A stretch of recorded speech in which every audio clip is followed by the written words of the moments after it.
ಅಸ್ಸಲಾಮು ಅಲೈಕುಂ ವರಹಮತುಲ್ಲಾಹಿ ಬರ್ಕಾತುಹು. ಎಲ್ರಿಗೂ ನಮಸ್ಕಾರ. ನಾನು ಕನ್ನಡದಲ್ಲಿ ಮಾತಾಡ್ತೀನಿ, ಯಾಕಂದ್ರೆ ಎಲ್ಲ ನಮ್ಮ ಧರ್ಮದ ಮುಖಂಡರು ಆಲ್ರೆಡಿ ಉರ್ದುದಲ್ಲಿ ಮಾತಾಡಿದ್ದಾರೆ. ಸಿಂಪಲ್ ಆಗಿ ಜಾಸ್ತಿ ಏನು ಮಾತಾಡಲ್ಲ, ಯಾಕಂದ್ರೆ ಈಗಾಗಲೇ ನಮ್ಮ ಬಶೀರ್ ಸಾಹೇಬರು ಆಗ್ಲಿ, ನಮ್ಮ ಧರ್ಮದ ಗುರುಗಳಾಗ್ಲಿ ಎಲ್ಲ ನಿಮ್ಗೆ ವಕ್ಫ್ ಬಗ್ಗೆ ಏನೇನು ಮಾಡಬೇಕಾಗಿತ್ತು, ವಕ್ಫ್ ಅಂದ್ರೆ ಏನು, ಅದ್ರ ಬಗ್ಗೆ ಎಲ್ಲ ಡೀಟೇಲ್ ಆಗಿ ಹೇಳ್ಬಿಟ್ಟಿದ್ದಾರೆ. ನಾನು ಎರಡು ಮಾತನ್ನ ಹೇಳ್ಬಿಟ್ಟು ನನ್ನ ಮಾತನ್ನ ಮುಗಿಸ್ತೇನೆ. ಇಂಡಿಯನ್ ಕಾನ್ಸ್ಟಿಟ್ಯೂಷನ್ ಬಗ್ಗೆ ಮಾತ್ರ ಯಾವ ರೀತಿ ಈ ವಕ್ಫ್ ಅಮೆಂಡ್ಮೆಂಟ್ಸ್ ಬಿಲ್ ಬಗ್ಗೆ ಯಾವ ರೀತಿ ವೈಲೇಷನ್ ಆಗ್ತಾ ಇದೆ ಅದ್ರ ಬಗ್ಗೆ ಮಾತ್ರ ನಾನು ಹೇಳ್ಬಿಟ್ಟು ನನ್ನ ಮಾತನ್ನ ಮುಗಿಸ್ತೀನಿ. ಮೊಟ್ಟ ಮೊದಲನೇದಾಗಿ ನಮ್ಮ ಮುದಸ್ಸಿರು ಮೌಲಿ ಸಾಹೇಬ್ ಹೇಳ್ದಂಗೆ 1913 ಈ ಬ್ರಿಟಿಷರ್ಸು ಆ ಕಾಲದಲ್ಲಿ ಮೊಟ್ಟ ಮೊದಲನೇದಾಗಿ ವಕ್ಫ್ ಬಿಲ್ ಬಂತು. ಅದಾದ್ಮೇಲೆ ಬ್ರಿಟಿಷರ್ಸು ಅದ್ರ ಆ ರೀತಿ ಆ ಟೈಮಲ್ಲಿ ಮುಸ್ಲಿಮ್ಸು ಯಾವ ರೀತಿ ಇದ್ರು ಆ ರೀತಿ ಫಾಲೋ ಮಾಡ್ಕೊಂಡು ಬರ್ತಾ ಇದ್ರು.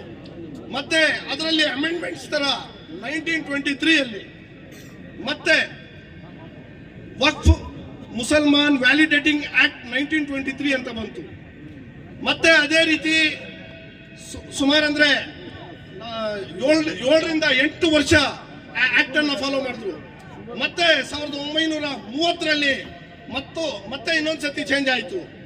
ಅದೇ ರೀತಿ ನಮ್ಮ ಬಶೀರ್ ಸಾಹೇಬ್ರು ಹೇಳ್ದಂಗೆ ಫೈನಲ್ ಆಗಿ 1955 ಈ ಆಕ್ಟ್ ಫೈನಲೈಸ್ ಆಯ್ತು.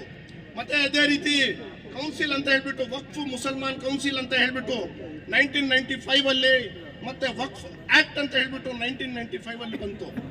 ಅದೇ ರೀತಿ ವಕ್ಫ್ ಬಗ್ಗೆ ಈಗಾಗಲೇ ಆಲ್ರೆಡಿ ಹೇಳಿದ್ದಾರೆ. ಏನಂದ್ರೆ ವಕ್ಫ್ ಅಂದ್ರೆ ಏನು, it is the properties, it is totally dedicated to the Muslim minorities, to the welfare of the poor and needy people ಅಂತ ಹೇಳ್ಬಿಟ್ಟು. ಏನಂದ್ರೆ क्या कहते हो इसके बारे में, गरीबों के वास्ते पूरा डिटेल से बोल कहीं मौली साहब और हमारे दूसरे लीडर्स है. और ಮತ್ತೆ ಬೇರೆದು ಸಬ್ಜೆಕ್ಟ್ ಏನಂದ್ರೆ ಈ ವಕ್ಫ್ ಅಮೆಂಡ್ಮೆಂಟ್ ಆಕ್ಟ್ 2025 ಈ ಆಕ್ಟ್ ಬಗ್ಗೆ ನಾನು ಎರಡು ಮಾತನ್ನ ಹೇಳ್ಬಿಟ್ಟು ನನ್ನ ಮಾತನ್ನ ಮುಗಿಸ್ತೇನೆ, ಯಾಕಂದ್ರೆ ಟೈಮ್ ಈಗಾಗಲೇ ಜಾಸ್ತಿ ಆಗಿದೆ. ಇದರಲ್ಲಿ ಸುಮಾರು ಅಂದ್ರೆ 49 to 50 ಅಮೆಂಡ್ಮೆಂಟ್ಸ್ ಮಾಡಿದ್ದಾರೆ. ಸುಮಾರು ಅಂದ್ರೆ 49 ರಿಂದ 50 ಅಮೆಂಡ್ಮೆಂಟ್ಸ್ ಮಾಡಿದ್ದಾರೆ. ಇದು ಎಲ್ಲ ಯಾವ ರೀತಿ ನಮ್ಗೆ ತೊಂದರೆ ಕೊಡ್ತದೆ ಅಂದ್ರೆ ಈ ವಕ್ಫ್ ಬೈ ಯೂಸರ್ಸ್ ಅಂತ ಹೇಳ್ಬಿಟ್ಟು ಮೊಟ್ಟ ಮೊದಲನೇದಾಗಿ ಒಂದು ವರ್ಡ್ ಈಗಾಗಲೇ ಸುಪ್ರೀಂ ಕೋರ್ಟ್ ಅಲ್ಲಿ ಸುಮಾರು ಅಂದ್ರೆ 100 ರಿಂದ 120 ಪಿಟಿಷನ್ಸ್ ಪೆಂಡಿಂಗ್ ಇದೆ. ಆಲ್ರೆಡಿ ಅಸದುದ್ದೀನ್ ಅವೈಸಿ ಸಾಹೇಬರಾಗ್ಲಿ ಮತ್ತೆ ಸುಮಾರು ಮುಸ್ಲಿಂ ಮುಖಂಡರಾಗ್ಲಿ ಇದ್ರ ಬಗ್ಗೆ ಪಿಟಿಷನ್ಸ್ ಅನ್ನ ಸುಪ್ರೀಂ ಕೋರ್ಟ್ ಅಲ್ಲಿ ಪೆಂಡಿಂಗ್ ಇದೆ. ಅದರಲ್ಲಿ ಮಿಸ್ ಪಿಟಿಷನ್ 269/2025 ಅಂತ ಹೇಳ್ಬಿಟ್ಟು ಅದರಲ್ಲಿ ಆರ್ಡರ್ಸ್ ಆಗಿದೆ. ಏನಂದ್ರೆ 3 ಪಾಯಿಂಟ್ಸ್ ಮೇಲೆ ಆರ್ಡರ್ ಆಗಿದೆ. ನಾನು ಈ 2 ಮಾತನ್ನ ಹೇಳ್ಬಿಟ್ಟು ಮುಗಿಸ್ಬಿಡ್ತೀನಿ, ಯಾಕಂದ್ರೆ ಈಗಾಗಲೇ ಹೇಳ್ತಾ ಇದ್ದಾರೆ. ವಕ್ಫ್ ಬೈ ಯೂಸರ್ಸ್ ಅಂತಾರೆ. ಅದ್ರ ಬಗ್ಗೆ ಏನಂತಾರೆ ಅಂದ್ರೆ ಸುಮಾರು 100 ವರ್ಷಗಳಿಂದ ನಾವು ಪ್ರಾಪರ್ಟೀಸ್ ಅನ್ನ ಅನುಭವಿಸ್ಕೊಂಡು ಬರ್ತಾ ಇದ್ದೀವಿ. ಅದ್ರ ಬಗ್ಗೆ ಡಾಕ್ಯುಮೆಂಟ್ಸ್ ಯಾರಾದ್ರೂ ಕೇಳಿದ್ರೆ ಕೊಡ್ತಾರಾ, ಯಾರ ಹತ್ರ ಇರತ್ತಾ? ಇವ್ರ ತಾತಂದು ಫಾರ್ ಎಕ್ಸಾಂಪಲ್ ತಾತಂದಾಗ್ಲಿ ಒಂದು ಡೆತ್ ಸರ್ಟಿಫಿಕೇಟ್ ಆಗ್ಲಿ, ಬರ್ತ್ ಸರ್ಟಿಫಿಕೇಟ್ ಆಗ್ಲಿ, ಬೇರೆ ಡಾಕ್ಯುಮೆಂಟ್ಸ್ ಕೇಳಿದ್ರೇನೆ ನಮ್ ಕೈಯಲ್ಲಿ ಕೊಡಕ್ ಆಗಲ್ಲ. ಮೋದಿಜಿ ಆಗ್ಲಿ ಅವ್ರ ತಾತಂದು ಇಲ್ಲ ಅಂದ್ರೆ ಅವರು ಮುತ್ತಾತಂದು ಡೆತ್ ಸರ್ಟಿಫಿಕೇಟ್ ಕೊಡಕ್ ಆಗತ್ತಾ? ಆ ರೀತಿ ಅದ್ರ ಬಗ್ಗೆ ಸುಪ್ರೀಂ ಕೋರ್ಟ್ ಕೂಡ ಪ್ರಶ್ನೆ ಮಾಡಿದೆ. ಏನಂದ್ರೆ ಆಲ್ರೆಡಿ ಈ ರೀತಿ ಡಾಕ್ಯುಮೆಂಟ್ಸ್ ಅನ್ನ ಕೇಳೋದು ಇಟ್ ಇಸ್ ವೈಡ್, ಇದೆಲ್ಲ ಕೇಳಕ್ ಬರಲ್ಲ ಅಂತ ಹೇಳ್ಬಿಟ್ಟು ಆ ವಕ್ಫ್ ಬೈ ಯೂಸರ್ಸ್ ಅನ್ನ ತೊಂದರೆ ಕೊಡ್ಬೇಕಂತ ಉದ್ದೇಶದಿಂದ ಈ ಒಂದು ಆಕ್ಟ್ ಅನ್ನ ತಂದಿದ್ದಾರೆ. ಮತ್ತೆ ಸುಮಾರು ಅಂದ್ರೆ ನಮ್ಮ ದೇಶದಲ್ಲಿ ಹೆಚ್ಚಿನ ಪ್ರಾಪರ್ಟೀಸ್ ಅಂದ್ರೆ ವಕ್ಫ್ ಬೋರ್ಡ್ ಪ್ರಾಪರ್ಟೀಸ್ ಇತ್ತು. ಇವೆಲ್ಲ ಲಪ್ಟಾಯಿಸಬೇಕು, ಇವೆಲ್ಲ ಉದ್ದೇಶ ಇಟ್ಕೊಂಡು ಈ ಗವರ್ನಮೆಂಟ್ ಈ ಆಕ್ಟ್ಸ್ ಅನ್ನ ತಂದಿದೆ. ಮತ್ತೆ ಇನ್ನೊಂದೇನಂದ್ರೆ ಸುಪ್ರೀಂ ಕೋರ್ಟ್ ಅಲ್ಲಿ ಪ್ರಶ್ನೆ ಆಗಿತ್ತು. ಆಲ್ರೆಡಿ ಸುಪ್ರೀಂ ಕೋರ್ಟ್ ಜಡ್ಜು ಇದ್ರ ಬಗ್ಗೆ ಪ್ರಶ್ನೆ ಮಾಡಿದ್ದಾರೆ. ಯಾಕೆ ಅಂದ್ರೆ ಈ ಮುಸ್ಲಿಂ ಪರ್ಸನಲ್ ಲಾ ಬೋರ್ಡ್ ಇದೆ, ಅದು ಇದ್ರ ಬಗ್ಗೆ ಕ್ವೆಶ್ಚನ್ ಮಾಡಿದ್ದಾರೆ. ಸುಪ್ರೀಂ ಕೋರ್ಟ್ ಜಡ್ಜು ಪ್ರಶ್ನೆ ಮಾಡ್ತಾರೆ. ಏನಂದ್ರೆ ಬೇರೆ ಸನಾತನ ಒಂದು ಬೋರ್ಡ್ ಇದೆ, ಕ್ರಿಶ್ಚಿಯನ್ಸ್ ಬೋರ್ಡ್ ಇದೆ, ಅದರಲ್ಲಿ ಮುಸ್ಲಿಮ್ಸ್ ಅನ್ನ ನೀವು ಸೇರಿಸ್ಕೊಳ್ತೀರಾ ಅಂತ ಹೇಳ್ಬಿಟ್ಟು ಪ್ರಶ್ನೆ ಮಾಡ್ತದೆ. ಆ ಒಂದು 2 ಪಾಯಿಂಟ್ಸ್ ಮೇಲೆ ಸುಪ್ರೀಂ ಕೋರ್ಟಲ್ಲಿ ಸ್ಟೇ ಆಗಿದೆ.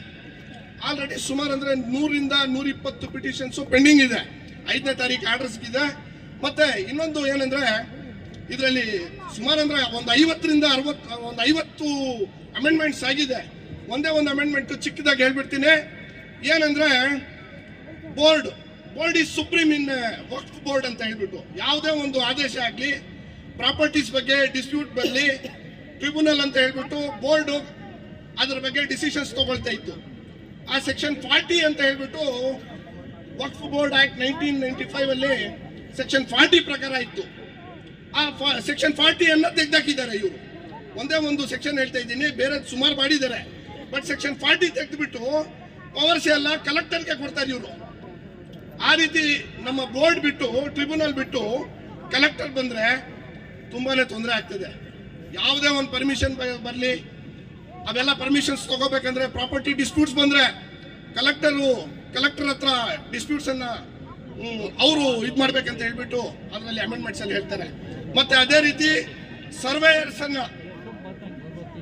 ಈ ಅಮೆಂಡ್ಮೆಂಟ್ ಆಕ್ಟ್ ಅಲ್ಲಿ ಈಗ 2025 ಪ್ರಕಾರ ಅಮೆಂಡ್ಮೆಂಟ್ಸ್ ಪ್ರಕಾರ ಸರ್ವೇಯರ್ಸ್ ಯಾವುದೇ ಒಂದು ಡಿಸ್ಪ್ಯೂಟ್ ಬರಲಿ ಪ್ರಾಪರ್ಟಿದು, ಇದು ವಕ್ಫ್ ಬೋರ್ಡಾ ಇಲ್ಲಾಂದ್ರೆ ಜನರಲ್ ಪ್ರಾಪರ್ಟಿನಾ ಇಲ್ಲಾಂದ್ರೆ ಬೇರೆ ಅವ್ರದ ಅಂತ ಪ್ರಶ್ನೆ ಬಂದ್ರೆ ಮೊದಲು ನಮ್ಮ ಬೋರ್ಡ್ ಡಿಸ್ಕಷನ್ಸ್ ಮಾಡಿ, ಬೋರ್ಡ್ ವೆರಿಫೈ ಮಾಡಿ ಈ ಪ್ರಾಪರ್ಟಿ ವಕ್ಫ್ ಬೋರ್ಡ್ದು ಅಂತ ಹೇಳ್ಬಿಟ್ಟು ಫೈನಲೈಸ್ ಮಾಡ್ತಾ ಇದ್ರು. ಆ ರೀತಿ ಈಗ ಈ ಅಮೆಂಡ್ಮೆಂಟ್ಸ್ ಪ್ರಕಾರ ಆ ರೀತಿ ಮಾಡಂಗಿಲ್ಲ. ಸರ್ವೇಯರ್ನ ಅಪಾಯಿಂಟ್ ಮಾಡ್ತಾರೆ, ಸರ್ವೆ ಕಮಿಷನ್ ಅನ್ನ ಅಪಾಯಿಂಟ್ ಮಾಡ್ತಾರೆ.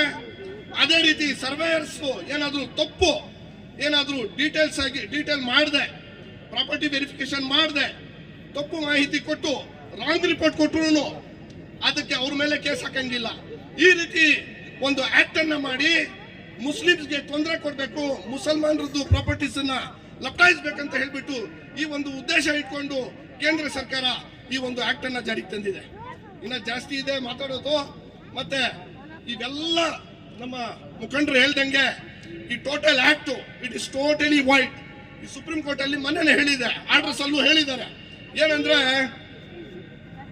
ಯಾವುದೇ ಒಂದು 5ನೇ ತಾರೀಕುವರೆಗೂ ಏನ್ ಅಮೆಂಡ್ಮೆಂಟ್ ಆಕ್ಟ್ 2025 ಬಿಲ್ ಮಾಡಿದ್ದಾರೆ, ಯಾವುದೇ ಒಂದು ತರದ್ದು ಸರ್ವೇಯರ್ಸ್ ಆಗ್ಲಿ, ಅದರಲ್ಲಿ ವಕ್ಫ್ ಬೈ ಯೂಸರ್ಸ್ ಆಗ್ಲಿ, ಏನು ಅದರಲ್ಲಿ ಚೇಂಜಸ್ ಮಾಡಂಗಿಲ್ಲ ಅಂತ ಹೇಳ್ಬಿಟ್ಟು ಆಲ್ರೆಡಿ ಡಿಕ್ಲರೇಷನ್ ಆಗಿದೆ.